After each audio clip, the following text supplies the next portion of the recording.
Latino voters are the most important group for Super Tuesday just because California and Texas are in Super Tuesday. California moved up its primary from previous years to give it more importance. You're looking at a day where you're going to be apportioning an incredible amount of delegates.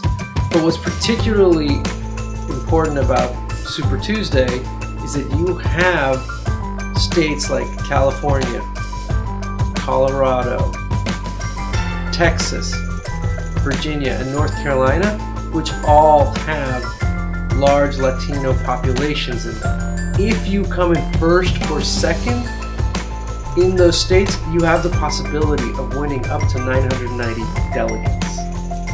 That's an incredible amount of delegates. The campaigns are really focusing on these voters, especially Bernie Sanders' campaign. They're going after voters who generally don't vote that often.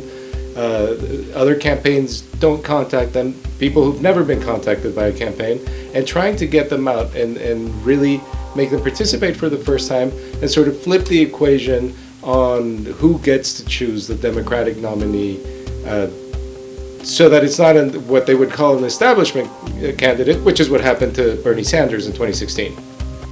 Nevada was the first state that really fully represented the diversity of the United States, and Bernie Sanders won with a resounding victory. And a couple of key points here. He did so by investing heavily in the Latino community, who overwhelmingly supported him, 51% of Latino voters in Nevada. What's critically important to keep in mind is this is a momentum game, right? And if you're looking at that commanding 51% vote for Bernie Sanders, and if you're looking further down into these Latino-heavy states on Super Tuesday, large number of delegates, and the investment there could be really significant.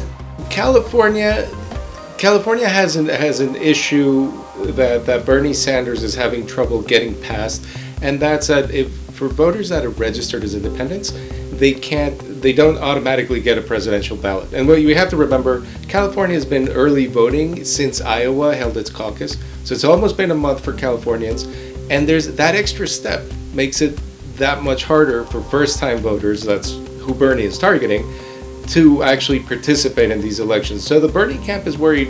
They've made a great investment. They've gone around the entire state, but that a lot of these people who registered independents, who would be natural targets for Bernie, might not end up voting.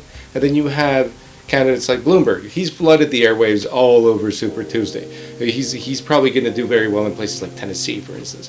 But in California, he's going to do well, and he has good ground game in terms of Latino voters, but his debate performances have not been ideal.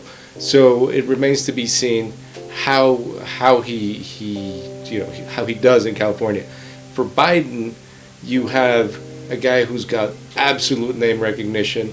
Obama's got, he comes with sort of the baggage from Obama, from the so-called deporter-in-chief, but also the positive sides, the guy who created DACA. So what's really interesting is Bernie Sanders has spent a historic amount of money in places like Texas.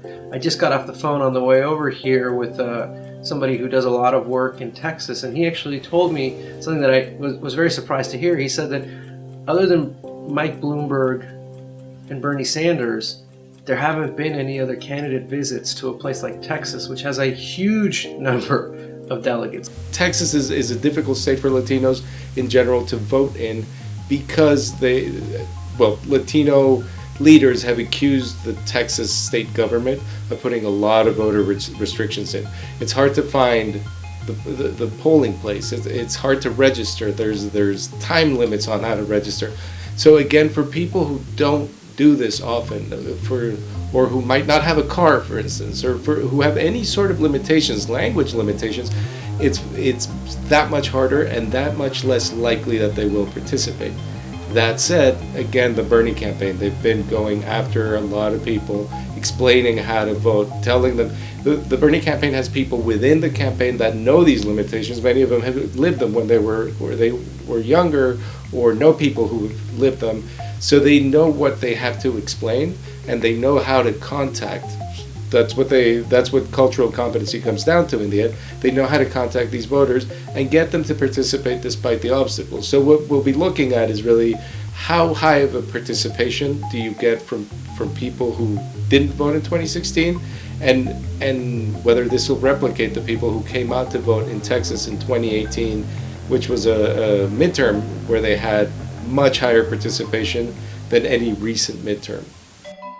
Now, it's entirely unlikely that anybody is going to win first in all of those states or get all of those delegates, but remember, these states apportion their delegate counts not winner take all, but by first, second, and third. So it's entirely possible for somebody to go in there and get a significant amount of delegates in just these Latino-rich, heavy states. And I call this sort of the Latino Belt here, as we're looking at what we're seeing in the country and how this vote is incredibly important and influential in this cycle. Beyond Super Tuesday, it's whether this week's focus on Latino voters and the focus on Latino voters that will come 2 weeks down with Florida and possibly with Puerto Rico, if that focus is translated to the general election and Democrats really work at opening up the map and opening up new voters, you could see a completely different map.